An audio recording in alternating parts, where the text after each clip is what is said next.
இன்னைக்கு நம்ம பார்க்க போகிறது நல்ல ஒரு சூப்பரான டேஸ்ட்டில் செட்டிநாடு சிக்கன் குழம்பு. ரொம்ப ஒரு ஈஸியான மெத்தடில் குக்கரில் எப்படி செய்யலாங்கிறத பார்க்கலாம்.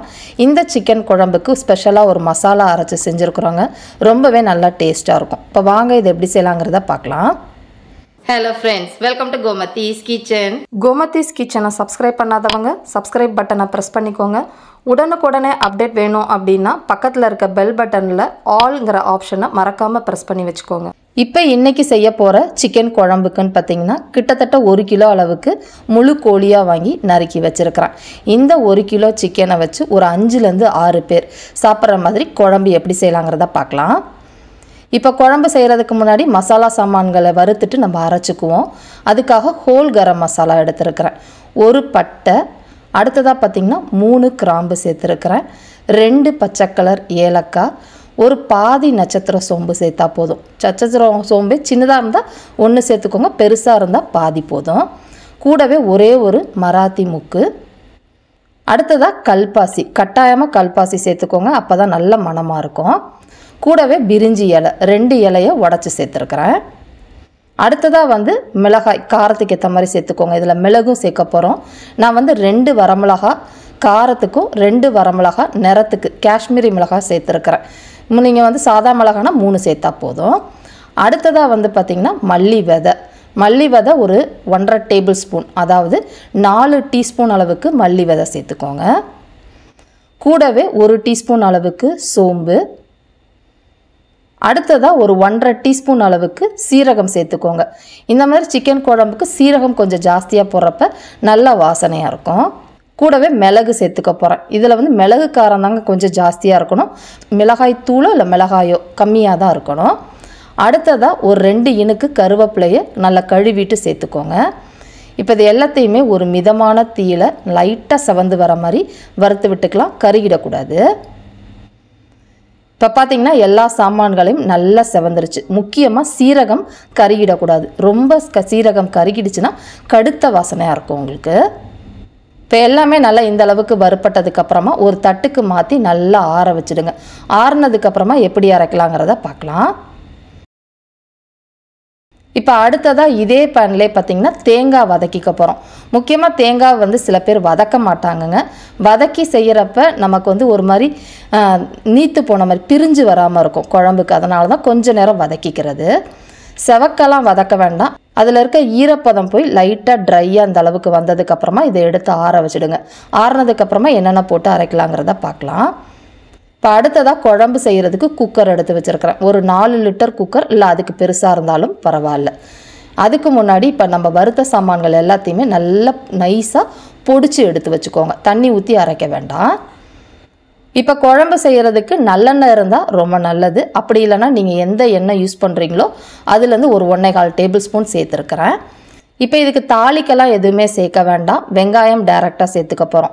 பெரிய வெங்காயம் நல்ல பெருசாக இருந்துச்சு அப்படின்னா 1 வெங்காயம் போதும். மீடியம் சைஸில் இருந்துச்சு அப்படின்னா 2 வெங்காயம் சேர்த்துக்கோங்க.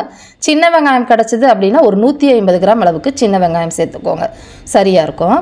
இப்போ இந்த வெங்காயம் நல்லா வேகிற அளவுக்கு வதக்கிக்கலாம். இப்போ பார்த்திங்கன்னா வெங்காயம் நிறம் மாறணும்னு அவசியம் இல்லை, இந்த அளவுக்கு வதங்கி வந்தால் போதும். இப்போ இந்த சமயத்தில் இதில் இஞ்சி பூண்டு விழுது சேர்த்துக்க போகிறோம். அதோட அளவுன்னு பார்த்திங்கன்னா 1லேருந்து 1.5 டீஸ்பூன் அளவுக்கு சேர்த்தா போதும்.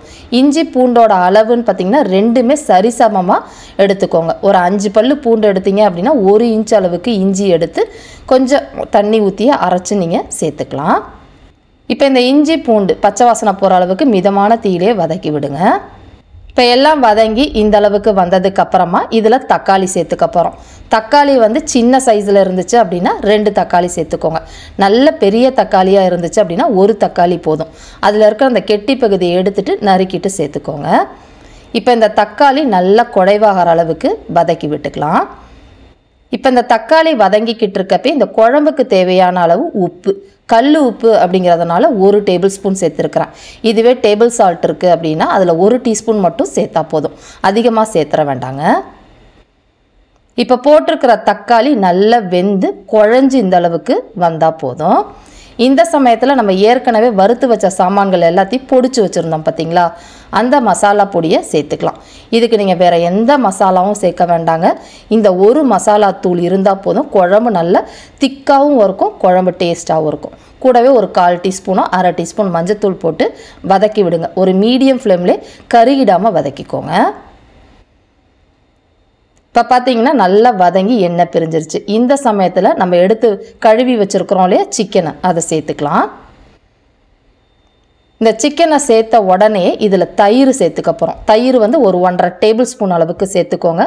தயிரை நீங்கள் முன்னாடியே சிக்கனில் மஞ்சத்தூள் போட்டு பிரட்டி வச்சாலும் சரி, இப்போ போட்டாலும் சரி, இது போடுறப்ப அந்த சிக்கன் உங்களுக்கு நல்லா டெண்டராக இருக்கும். அதுக்காக தான் சேர்த்துக்கிறது.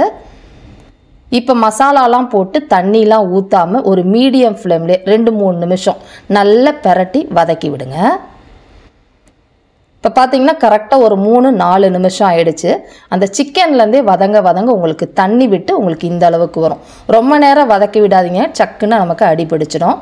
இப்போ இந்த குழம்புக்கு தேவையான அளவு தண்ணி சேர்த்துக்க போகிறோம். தண்ணின்னு பார்த்தீங்க அப்படின்னா அந்த குக்கரில் சிக்கன் முழுகிற அளவுக்கு எவ்வளோ தண்ணி ஊற்றணுமோ அதுக்கேற்ற மாதிரி சேர்த்துக்கோங்க. நான் வந்து ஒரு 1.5 கப் அளவுக்கு தண்ணி சேர்த்துருக்குறேன், அவ்வளோதான். இப்போ இந்த சிக்கனை கொஞ்சம் நேரம் மூடி வச்சு வேக விடுங்க. ஒரு 5 நிமிஷம் வெந்தால் போதும். இது வெந்துக்கிட்டு இருக்க சமயத்துக்குள்ளேயே வதக்கி வச்சுருந்த அந்த தேங்காவை நம்ம அந்த மசாலா பொடிச்ச மிக்சியிலேயே சேர்த்துருக்குறேன். கூடவே ஒரு 4-5 முந்திரி பருப்போ அப்படி இல்லைனா 1 டீஸ்பூன் பொட்டுக்கடலையோ போட்டு நல்லா நைஸாக அரைச்சிக்கோங்க. இப்போ பார்த்தீங்கன்னா அதை அரைச்சி வந்திருக்கிறேன். இது ஒரு 4-5 நிமிஷம் கொதி தான் வந்திருக்குது. ரொம்ப நேரம் வேக வைக்கலாங்க. சிக்கன் உங்களுக்கு முழுமையாக கட்டாயம் வெந்திருக்காது. நம்ம இதை குக்கரை மூடி தான் வேக வைக்க போகிறோம். அதனால் நல்லா பிரட்டி விட்டுட்டு இப்போ நம்ம அரைச்சி வச்சுருந்த அந்த தேங்காய் விழுதை இதில் சேர்த்துக்கலாம். தேங்காய் விழுதில் நான் ஒரு 1/2 கப் அளவுக்கு தண்ணி ஊற்றி அரைச்சி வச்சுருக்குறேங்க. இதை ஊற்றி நல்லா கலந்து விட்டுட்டு மிக்சி ஜார்லேயும் ஒரு 1/2 கப்போ இல்லை அதுக்கு கொஞ்சம் குறைவாவோ தண்ணி ஊற்றி சேர்த்துக்கோங்க. உங்களுக்கு குழம்பு எந்த கன்சிஸ்டன்சியில் வேணுமோ அதுக்கேற்ற அளவுக்கு இப்போ தண்ணி சேர்த்துக்கோங்க. நான் மொத்தமாகவே பார்த்தீங்கன்னா ஒரு 2-2 1/4 கப் அளவுக்கு தான் தண்ணி சேர்த்துருப்பேன். இப்போ இதெல்லாம் நல்லா கலந்து விட்டு உப்பு செக் பண்ணி பாருங்கள். இப்போ நம்ம போட்டது சரியாக இருக்குது, அதனால் எதுவும் சேர்க்க வேண்டாம். குக்கரை மூடி ப்ரெஷர் வச்சுட்டு ஒரே ஒரு விசில் மட்டும் வேக விட்டுக்கலாம். இல்லை திறந்தே வச்சு வேக விட போகிறீங்கன்னா ஒரு 8 நிமிஷம் வேக வச்சுக்கோங்க. இப்போ பார்த்தீங்கன்னா ஒரு விசில் தான், ப்ரெஷர் நல்லா ரிலீஸ் ஆகிடுச்சு. ஓப்பன் பண்ணி பார்த்தோம் அப்படின்னா சிக்கன் நமக்கு ரொம்பலாம் குழஞ்சலாம் இருக்காது, பக்குவமாக வெந்திருக்குங்க. அதாவது பிராய்லர் சிக்கன் எடுக்கிறீங்க அப்படின்னா மேக்ஸிமம் ஒரு 10 நிமிஷம் தான் அது வேகிற டைம். அதுக்கு மேலே வேக வச்சிங்கன்னா தான் குழஞ்சி போயிடும். இதுவே நீங்கள் நாட்டுக்கோழியில் செய்கிறீங்கன்னா 5 விசில் வச்சு வேக வச்சுக்கோங்க. கடைசியாக பொடியாக நறுக்கின கொத்தமல்லி இலைகள் சேர்த்து ஒரு 2-3 நிமிஷம் மட்டும் கொதிக்க விடுங்க. ரொம்ப நேரம் கொதிக்க வைக்கணும்னு அவசியம் இல்லை. இப்போ இதில் கடைசியாக இது ஒரு யூனிக் ஃப்ளேவருக்காக நல்லெண்ணெயில் 2 காஞ்ச மிளகாய், கொஞ்சம் தாராளமாக கருவேப்பிலை இலைகள், ஒரு 1/2 டீஸ்பூன் அளவுக்கு காஷ்மீரி மிளகாய் தூள் சேர்த்து எல்லாம் நல்லா பொரிஞ்ச உடனே இதில் சேர்த்துருங்க. இது சேர்க்குறப்ப குழம்பு கலரும் நல்லாயிருக்கும், அந்த கருவேப்பிலை வாசையும் கடைசியாக சேர்க்குறப்ப ரொம்ப நல்லா டேஸ்ட்டாக இருக்கும். இது முழுக்க ஆப்ஷனல், தேவைப்பட்டால் சேர்த்துக்கோங்க, இல்லைன்னா நீங்கள் தாராளமாக ஸ்கிப் பண்ணிக்கலாம். நம்மளோட சூப்பரான செட்டிநாடு குழம்பு ரெடி ஆகிடுச்சு. இதே மாதிரி அளவுகளோட இந்த குழம்பு நீங்களும் செஞ்சு பாருங்கள். செஞ்சு பார்த்துட்டு எப்படி இருக்குது அப்படிங்கிறத கமெண்ட் பண்ணுங்கள். வீடியோ பிடிச்சிருந்தாலும் கமெண்ட் பண்ணுங்கள், லைக் பண்ணுங்கள், ஷேர் பண்ணுங்கள். மறக்காமல் கோமதீஸ் கிச்சன் சேனலையும் சப்ஸ்கிரைப் பண்ணி வச்சுக்கோங்க. தேங்க்ஸ் ஃபார் வாட்சிங்.